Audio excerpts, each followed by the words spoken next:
অতিরিক্ত ঝুঁকিপূর্ণ নৌকাত করে এত মানুষ ওঠার প্রয়োজন ছিল না। এগুলো মাঝপথে গেলে অনেক ঝুঁকিপূর্ণ মনে হয়। আরো কম হলে আর ভালো হতো, অনেক তো প্রচুর যাত্রী হয়ে গেছে।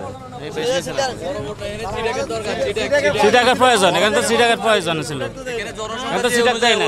ঝুঁকিপূর্ণ স্যার, আমরা হাতিয়ার মানুষ কত যে নিরাপত্তাহীন ভুগতেছি এটা বলার মতো না ভাষা প্রকাশ। তবে এটা ধারণ ক্ষমতার চেয়ে অধিক নিচে। এরা কুমিল্লা থেকে আসছি, ইয়েতে হাতিয়া যাবো, এখানে এখানে আসি দেখলাম যে অবস্থা অনেক ঝুঁকিপূর্ণ নিয়ে আসতে হয়, তো অনেক ঝুঁকিপূর্ণ নিয়ে তারপরে যাই, তারপরে অনেক ভোগান্তি। যে ভয়তে আইসি, যে ভয় লাগছে, মনে করছি যে ফিরে দুনিয়া দেখুম না, আল্লাহ বাসে আনছে দিকে আইসি যে ভয়, যে লাহার নদীতে মনে করছি যে নৌকাটা একবারে উলুট দিয়া যায়। আল্লাহরে বলাইতে বলাইতে মানুষটি যে কিরকম করছে, সব মহিলারা বমি করতে করতে অনেক মহিলারা ফিট হয়ে গেছে। যে সরকারের যে একটু ভালো দেখে একটু বড় লস দিলে যে একটু ভালো হইতো, যে নিরাপত্তা যাওয়া যেত, কোনো ভয় লাগতো না। যে আমরা ভোলা মনপুরা থেকে আসছি, আমাদের এই লাইনে কোনো সিটাক নাই বা যাতায়াত করার জন্য ভালো কিছু নাই। আমরা ট্রলার দিয়ে আসি, নিজের ঝুঁকি নিয়ে, নিজের জীবন ঝুঁকি নিয়ে দিনের পর দিন এখানে আসতে আসি।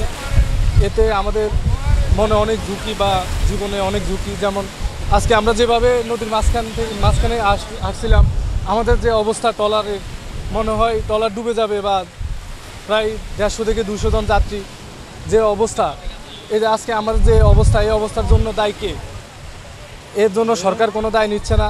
আজকে দীর্ঘ অনেক বছর এই যে ট্রলার দিয়ে আমরা যাতায়াত করতেছি।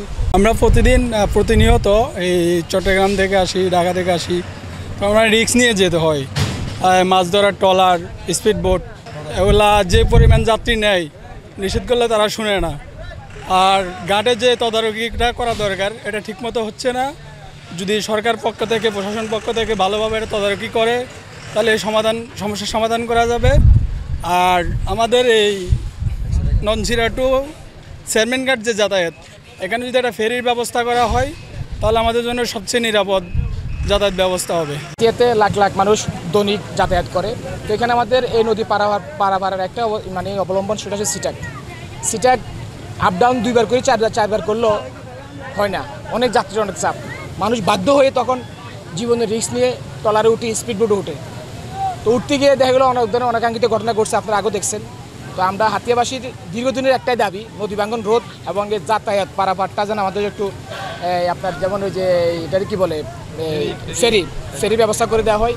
বর্তমানে ঘাটে যারা ম্যানেজমেন্টের দায়িত্বে আছেন এপার আপনাদের সবার কাছে একটা অনুরোধ, আপনারা যেন কারো জীবন নিয়ে খেলা করবেন না। 5 জনের জায়গায় 5 জন যাত্রী তোলেন না। এখন ইদানিং যাত্রীরও তাড়া আছে, জীবনের তাগিদে আসা যাওয়া করতে হয়। অনেক সময় সিটাক নয়, ওই গাড়ি থাকলে এই গাড়ি থাকে না, এই গাড়ি থাকলে ওই গাড়ি থাকে না। তো আমরা আমাদের হাতিয়াবাসীর একটাই দাবি, এই ঘাটের জন্য একটা অতি দ্রুত আপনার ফেরির ব্যবস্থা করা হয়। বর্তমানে আপনার আকাশের ওয়েদার খারাপ, হ্যাঁ, এরপরে বোর্ডে মালও নিছে, অনেক যাত্রীও নিছে, এটা সম্পূর্ণ ঝুঁকিপূর্ণ। বান্ডেল থাকলে প্রতি সেনমানিতে টাকা বাঁচবে। বিকাশ সেনমানি বান্ডেল কিনে জিতুন প্রতি লেনদেনে।